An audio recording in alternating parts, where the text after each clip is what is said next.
Друзья, всем привет! Добро пожаловать на мой канал! Сегодня приготовим невероятно красивые, пышные и, конечно же, очень вкусные плетеные булочки с вишневой начинкой. Наполнение для этих булочек можно выбрать абсолютно любое. Главное, чтобы начинка была густой и не растекалась.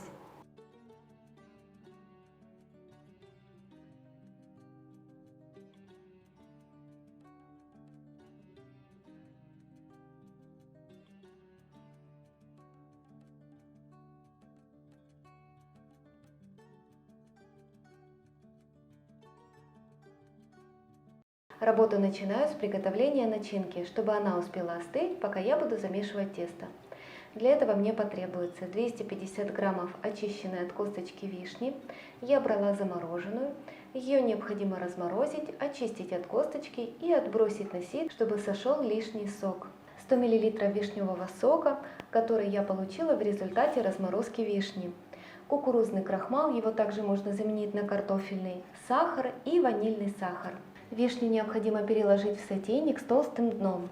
Всыпаю сахар и пакет ванильного сахара.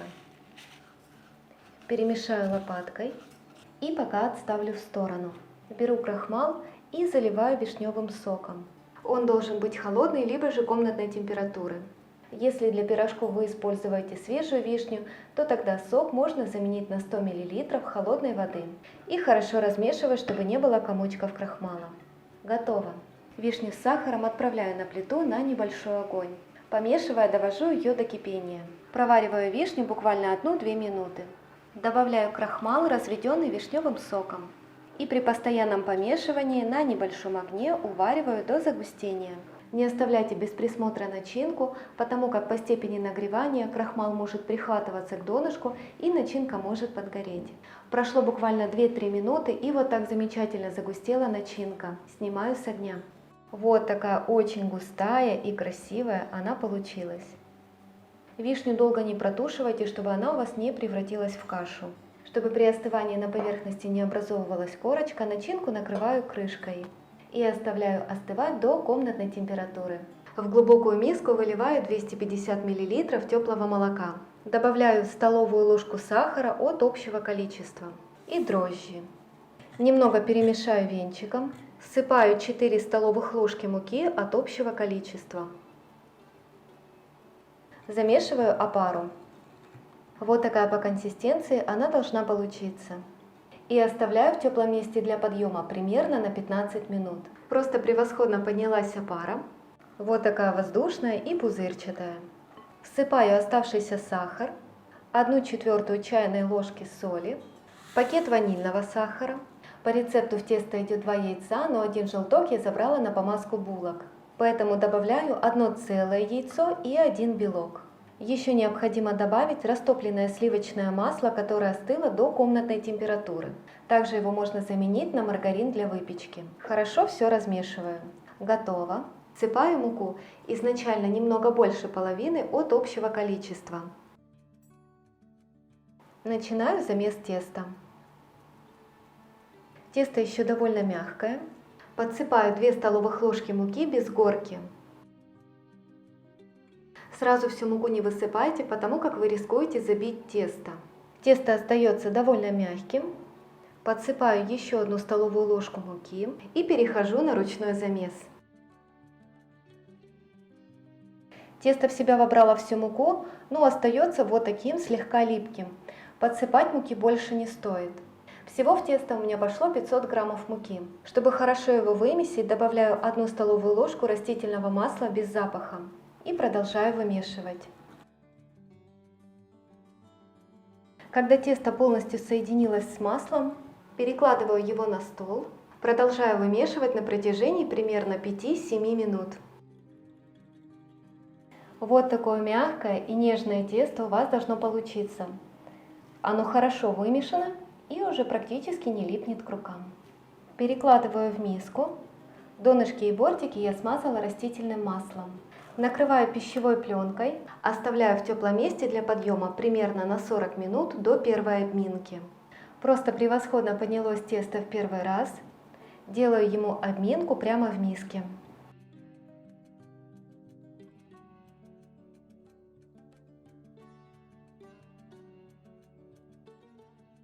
Переворачиваю гладкой стороной кверху и снова кладу в миску. Снова накрываю пищевой пленкой и оставляю в теплом месте для подъема еще на 30 минут. Прекрасно поднялось тесто во второй раз. Перекладываю на стол. Делаю ему обминку. Вот такое гладкое и очень нежное тесто получается после обминки. Вес теста 1 кг 10 граммов. Разделяю на 10 частей весом примерно по 100 граммов. Формирую вот такие колобки, подкатываю и откладываю в сторону. Накрываю заготовки пленкой и оставляю отдохнуть буквально на 5-10 минут. Слегка подпыляю рабочую поверхность мукой. Тесто также немного подпылите. Скалкой раскатываю в круг.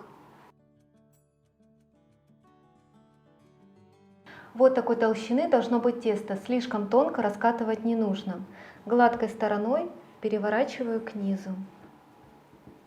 Еще раз немножко прокатываю. Складываю пополам, вот так. И кондитерским шпателем, либо же ножом для пиццы делаю надрезы. Беру один край и вот так продеваю в петельку. Беру вот вторая петелька и следующую в нее продеваю. И снова петелька, продеваю следующую. И так заплетаем.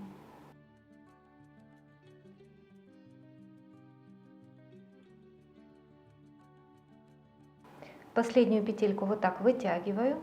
Этот край хорошо скрепляю. Вот так разворачиваю.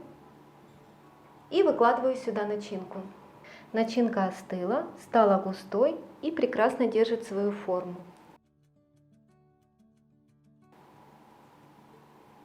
Защипываю шов. Вот эта петелька, которая осталась, я ее вот так прячу под низ. Переворачиваю булочку. И вот такая красота у меня получилась. Переношу на противень.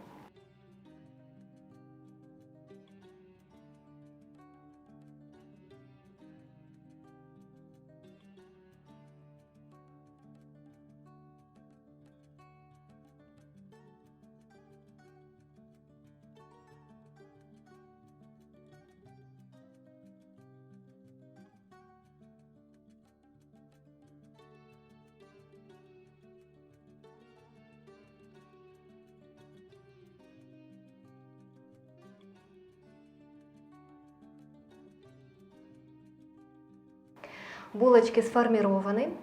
Накрываю пленкой и оставляю в теплом месте на расстойку, примерно на 15-20 минут. Булочки поднялись просто замечательно, и сверху их смазываю смесью желтка и воды в соотношении 1 столовая ложка воды на 1 желток. Далее даю желтку подсохнуть буквально 5-7 минут и отправляю булочки выпекаться в духовку, разогретую до 180 градусов, примерно на 22-23 минуты. У меня электродуховка, выпекаю на режиме верх-низ, без конвекции, на среднем уровне. Мои булочки готовы. Только посмотрите, какие невероятно красивые, пышные и румяные они вышли. Такие булочки можно приготовить абсолютно с любой начинкой, главное, чтобы она была густая и не растекалась. Данная выпечка прекрасно дополнит стакан теплого молока, либо же чашку ароматного чая. По бокам тесто не порвалось, вся начинка осталась в середине, и вот такое красивое донышко.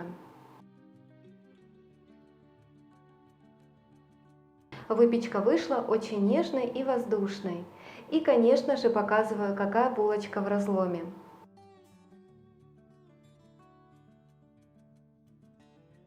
Тесто превосходно пропеклось, вышло пористым и очень нежным. Поэтому рекомендую вам обязательно попробовать приготовить эти чудесные булочки по моему рецепту. И, конечно же, не забывайте делиться вашими результатами в комментариях. Для меня это очень важно. Ну а я вам желаю приятного аппетита, успехов в приготовлении вкусной выпечки. Всем удачи, всем пока!